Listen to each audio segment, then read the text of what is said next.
इससे पहले वाले वीडियो में इस सवाल का आधा हल यहाँ तक देख चुके थे। ठीक, इस वाले पद में, इस वाले समीकरण में को हल करने के लिए क्या करेंगे, सभी बटे बटे वाले पद में हैं तो इस प्रकार के सवाल को हल करने के लिए इनके हरों का लघुत्तम निकालते हैं।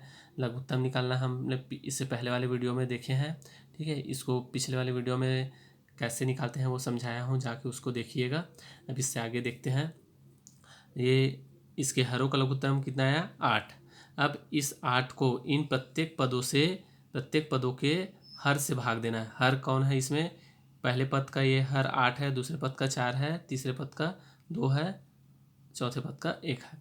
तो पहले पद से चालू करते हैं। 8 को इस पहले पद के हर से भाग देना। 8 से इस 8 को भाग देंगे तो कितना आएगा, 1 भागफल आया। ये एक जो भागफल आया है उस भागफल को उसी पद के अंश से गुना करके लिखना है। ठीक, जैसे यहाँ पे किए हैं, 8 से 8 को भाग दिए तो 1 आया। इस 1 को उसके ऊपर वाले पद से गुना करके यहाँ पे लिखें। सेम यही काम इन आगे आने वाले पदों में करना है। अब दूसरे पद में चलते हैं, इसके आगे बढ़ते हैं तो कितना है, क्या है, प्लस का चिन्ह है, प्लस का चिन्ह लगाए। ठीक, 4 से इस 8 को भाग दिए। 8 कितने बार में भाग गया, 2 बार में। ठीक, 2 को किससे गुना करके लिखना है, जिस पद में हम जिस पद के हर से भाग दिए हैं इस पद का हर 3 है। ठीक, जो उत्तर आया उसको 3 से गुना किए। 4 से 8 को भाग दिए तो 2 आया, 2 को उसी के ऊपर वाले से गुना करके लिखे। ठीक, अब अगले पद में आते हैं। अब आगे चलते हैं तो माइनस चिन्ह आया, माइनस लगाया। ठीक, तीसरे पद का हर क्या है, 2 से इस 8 को भाग देंगे तो कितने बार में भाग जाएगा, 4 लिखे। 4 को किसके साथ गुना किए, इसी के अंश से, अंश में है 5, क्या हो गया 5 गुने 4। अब अगले पद में आए, अगला चिन्ह है प्लस, प्लस लगाए। 1 से ये 8 कितने बार में भाग जाएगा, 8 बार। 8 लिखे। ठीक, उसका अंश क्या है ऊपर में 8, उसी को इससे गुना कर दिए। ठीक, पूरे के बटे में, इस पूरे का लघुत्तम 8 है तो पूरे के बटे में 8 लिखे हैं, बाकी को जो चिन्ह है उसके साथ जोड़ते घटाते हुए लिख दिया। अब इस ऊपर वाले को एक साथ हल कीजिए। ठीक, 1 को गुना करेंगे तो 1 आएगा। देखिए यहाँ पे इसको सरल करने के लिए लिख देता हूँ, 1 को गुना, 1 गुणित 1। ठीक, प्लस का चिन्ह है, प्लस लगाए। 3 दूनी 6, ये प्लस है ना, माइनस 5 गुणित 4 20 प्लस 64। ठीक, 64 में 20 घटाएंगे, पूरे के बटे में 8। ठीक, 6 1 7, 20 में 20 घटाएंगे 64 में कितना आएगा, 44। ठीक, 44 8, 44 और 7 को जोड़ेंगे तो 51 आएगा, उसके बटे में है 8। आगे 51/8, यही शेषफल हुआ 51/8। अब अगले प्रश्न चलते हैं, प्रश्न नंबर 3। उसी का प्रश्नावली 1 का पहले का तीसरा। शेषफल प्रमेय में वहाँ पे दिया है x प्लस x धन 2 बराबर 0 माने शेषफल प्रमेय से। ठीक, हमको x का मान रखना है तो x बराबर जो इसके साथ प्लस में उस पार चला जाएगा, पक्षांतर होगी तो प्लस क्या हो जाएगा, माइनस में बदल जाएगा। x बराबर -2 रखना है px वाले पद में। px वाला पद कौन सा है, px घात 3 प्लस 3x घात 2 माइनस 5x प्लस 8। x की जगह क्या रखना है, x बराबर -2। ठीक, जहाँ जहाँ पे px दिख रहा है यहाँ पे भी p कोष्ठक में -2। अब आगे जहाँ जहाँ पे भी x दिख रहा है वहाँ पे -2 रखते जाइए। x की जगह -2 रखे, घात 3 है तो घात 3 लगा दिए, फिर आगे बढ़िए, प्लस का चिन्ह प्लस लगाए, 3 यहाँ पे गुना का चिन्ह हो जाएगा। ठीक है, फिर गुना 3 गुणित कोष्ठक में x की जगह क्या रखे, -2, उसका घात 2 है तो घात 2 लगा दिए। ठीक, माइनस चिन्ह है तो इसलिए उसके पूरे के ऊपर भी घात 2 लगाना है ना, कोष्ठक लगा के। -5 गुणित x की जगह में क्या रखना है, -2 गुणित 2 चिन्ह एक साथ नहीं रह सकता। ठीक है, एक दूसरे से गुना हो गए तो उसको कोष्ठक में लगाते हैं। इसलिए यहाँ पे कोष्टक लगा हुआ है। कोष्टक में -2 5 गुणित -2। फिर अगला आगे बढ़े प्लस, इसके साथ x नहीं है, ये 8 बस है तो उसको वैसे वैसे लिखे। अब इन पदों को हल करना है, सरल करना। देखिए यहाँ पे -2 घात 3 है तो उसको 3 बार गुना करके लिखना है, जो चिन्ह है उसी के साथ। -2 गुणित -2 गुणित -2, 3 बार लिखे क्योंकि घात 3 है। फिर आगे बढ़े प्लस 3 गुणित -2, -2 को 2 बार गुना करना है, -2 गुणित -2, फिर -5 गुणित -2 प्लस 8। देखिए यहाँ पे 2 दूनी 4। ठीक, पहले इसके चिन्हों को, दो पद को गुना कर रहे हैं तो पहले इनके चिन्हों को गुना कीजिए। माइनस और माइनस गुना हो जाएगा तो प्लस हो जाएगा, और 2 का गुना 4। ठीक, इन दोनों पदों को हल किए। अब इसके साथ जो पद बचा है उसको गुना करके लिख दीजिए इसी।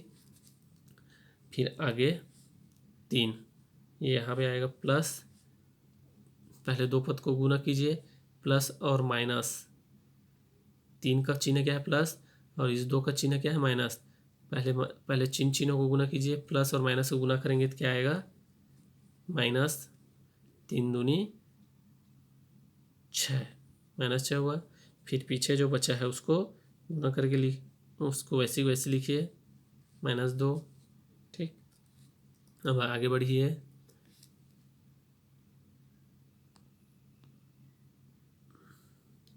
माइनस और माइनस गुना हो जाएगा तो ये हो जाएगा +5 और 2 का गुना 10। पीछे जो संख्या बचे उसको वैसे की वैसे लिख दीजिए। ठीक, अब आगे बढ़िए। वाले पद का हल किया कितना है, अब इसको आगे हल कीजिए। प्लस और माइनस का गुना हो जाएगा। ठीक है, 4 के सामने प्लस है और 2 के सामने माइनस है, और दोनों के बीच में क्या है? गुना का चिन्ह है। पहले प्लस और माइनस का गुना हो जाएगा तो क्या हो जाएगा? माइनस आएगा। धन और ऋण का जब गुना होता है तो माइनस ऋण होता है ना। फिर उसके बाद 4 और 2 का गुना 8 हुआ। फिर आगे बढ़िए, ये बचा है, माइनस और माइनस का गुना हुआ तो प्लस हुआ 6, और फिर उसके बाद संख्या का गुना 6 गुणित 2 मतलब 12। फिर आगे जो बाकी प्लस प्लस में है तो +10 +8। अब प्लस और माइनस वाले चिन्ह संख्या ही बचे। ठीक, 8 में 8 घटाएंगे 12 में तो कितना आ जाएगा? 4। 4 को 10 से जोड़ेंगे तो हो जाएगा 14। 14 में 8 जोड़ेंगे तो हो जाएगा 22। ठीक, शेष फल कितना बचा? 22।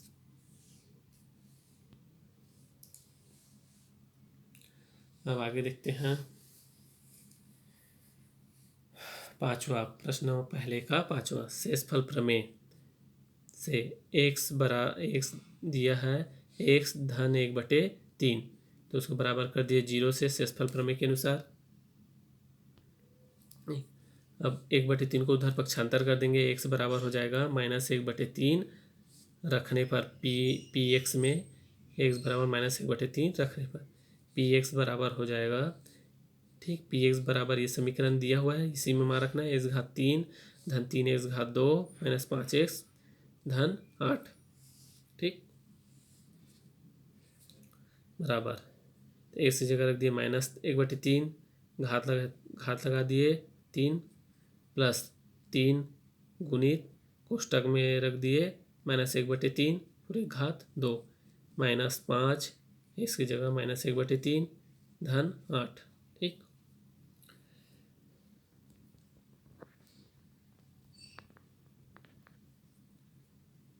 घात 3 है तो 1/3 को 3 बार गुना करके लिखिए उसके चिन्ह के साथ, -1/3 -1/3 -1/3, 3 बार लिखे, प्लस 3, 1/3 के घात में अब आगे बढ़ते हैं तो क्या है? प्लस 3, कोष्टक में 1/2 का घात 2 है, 1/3 का घात 2 है तो उसको 2 बार गुना करके लिखिए, 3 गुणित -1/3 गुणित -1/3।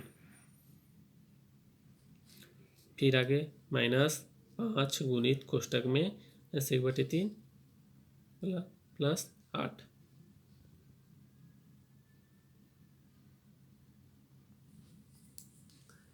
ऊपर वालों का गुना ऊपर से, अंश का अंश से गुना करेंगे और हर वाले पदों का हर से गुना करेंगे, मतलब ऊपर वालों को ऊपर ऊपर से, नीचे वाले पद का नीचे नीचे से। एक देखिए ऊपर में 1 है तो 1 का आपस में गुना होगा तो 1 ही आएगा।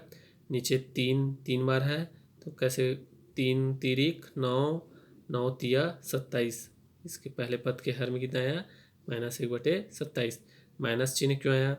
ये इन दोनों पदों का माइनस माइनस गुना हो जाएगा, प्लस हो जाएगा। फिर ये जो प्लस बनेगा वो तीसरे पद से गुना होगा जाएगा तो कितना होगा?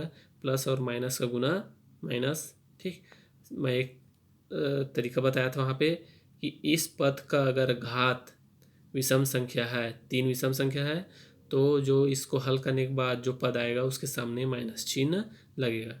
ठीक दिख रहा है? विषम संख्या इसलिए माइनस लगा। ऐसे ही दूसरे वाले पद में देखते हैं, प्लस का चिन्ह लगाया, 3 गुणित कोष्टक में -1/3 गुणित में 1/3। ठीक है, इसको हल करने में थोड़ा सा दिक्कत हो रहा है तो इसके बटे में कुछ नहीं है तो यहाँ पे 1 लगा दीजिए। दिख रहा है? ये 3 ऊपर में है, ये 1 और ये इस 1 के साथ गुणे में है तो 3 गुणित 1 मतलब 3, फिर इस 3 का 1 से गुना हो जाएगा तो आएगा 3। ठीक, फिर इस अब हर में आइए, 1 गुणित 3 मतलब 3, 3 का गुना हो जाएगा 3 से तो 9। ठीक, तो कितना आया? इस वाले पद का गुना किए तो 3/9। हम देखिए यहाँ पे चिन्ह क्या होगा? प्लस और माइनस का गुना हुआ तो माइनस आएगा चिन्ह, फिर उस माइनस का इस अगले पद में भी माइनस है तो माइनस और माइनस का गुना हुआ तो ये बन गया प्लस। यहाँ पे बताया था मैं, अगर घात किसी पद का अगर उसमें माइनस चिन्ह लगा हुआ है तो उसका घात अगर सम संख्या है तो वो माइनस क्या है? 2 बार गुना होने की वजह से प्लस बन जाता है। सम संख्या है तो प्लस हो जाएगा, विषम संख्या तो माइनस हो जाएगा। अब अगले पद में आइए, -5 गुणित -1/3। 5 को भी बटा वाला बना लीजिए। ठीक, पहले इसके चिन्हों का गुना कीजिए। माइनस का गुना हो जाएगा माइनस से तो माइनस माइनस गुना हो जाएगा यहाँ पे प्लस। ठीक, 5 आप संख्या पे आइए, 5 गुणित 1 मतलब 5, 1 अब हर में आइए, 1 गुणित 3 मतलब 3। ये वाला पद हो गया हल। अब 1 बचा प्लस 8, ये 8 हुआ। अब देखिए पहले बताया था अगर बटे वाले संख्या है, इसको बोलते हैं परिमेय संख्या, अगर बटे वाले संख्या है और उनके बीच प्लस या माइनस चिन्ह लगा हो तो उनके हरों का लघुत्तम निकालते हैं। ठीक, बाकी 3 पद तो बटे बटे में दिख रहा है, चौथा पद जो है वो अकेला दिख रहा है तो इसको भी बटे में बना लेते हैं। ठीक, इसे भी बटे में लगा दिए। 1, 3, 9, 27, इन चारों का लघुत्तम कितना होगा? मैं एक ट्रिक बताया था, देखिए इन चारों को देखिए, ऐसा वह छोटी से छोटी संख्या ज्ञात देखो जो इन चारों से भाग जाए।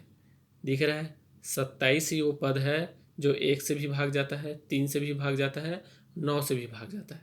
ठीक, इन चारों में वह छोटी से छोटी संख्या 27 ही होगा जो बाकी इन तीनों से भी भाग जाता है और 27 से भी भाग जाता है। और अगर इन्हीं चारों में से कोई एक को लेते हो, मान लीजिए छोटी संख्या इसको ले रहा है तो 1 3 से भाग जाता है क्या? नहीं जाता है। 1 9 से भाग जाता है क्या? नहीं जाता है। ऐसी 3 9 से भाग जाता है क्या? नहीं जाता है। 3 27 से भाग जाता है क्या? नहीं जाता ना। ठीक, तो 27 ही वह संख्या है जो इन तीनों से भाग जाता है और खुद से भी भाग जाता है, तो इसका लघुत्तम क्या हो जाएगा? 27। अगर इस प्रकार से आप नहीं सोच पा रहे हैं तो सीधा ये लघुत्तम निकालना जो सिखाया हूँ, ठीक, इस तरह ले लीजिएगा। क्या करिएगा, इस प्रकार 1 को लेने की ज़रूरत नहीं है, 3 9 और 27 इसको ले लिए। 2 से तो भाग जाएगा नहीं क्योंकि सभी विषम संख्या हैं, तो पहले हम चेक करेंगे 3 से। 3 से भाग जाएगा, 3 एकम 3, 3 तिरिक 9, 3 निया 27।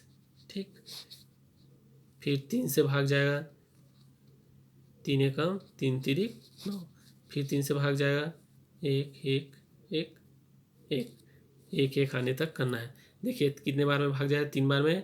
3 तिरिक 9, 9 तिया 27, 27 यहाँ पे भी आया, 27 लिख दिए। ठीक, अब इस 27 को पहले पद के 27 को 27 से भाग दिए, 1 आया, 1 को उसी ऊपर वाले से गुना करके लिखना है उसके चिन्ह के साथ। ठीक, सेम ऐसे दूसरे में भी करना है। 9 से 27 को भाग दिए, 3 आया, फिर 3 से ऊपर में गुना करके लिख दिए 3, फिर दूसरे तीसरे पद से किए, 3 से 27 को भाग दिए, कितना आया? 9, 9 को ऊपर से भाग गुना करके लिख दिए। ठीक, फिर अगले पद में 1 से 27 को भाग दिए, 27 बार में गया 1 से। ठीक, 27 को उसी ऊपर से गुना करके लिख दिए आया 8। अब -1 गुणित 1 -1, 9 3 3 9 प्लस 9 5 नहीं 45, ठीक, और 1 8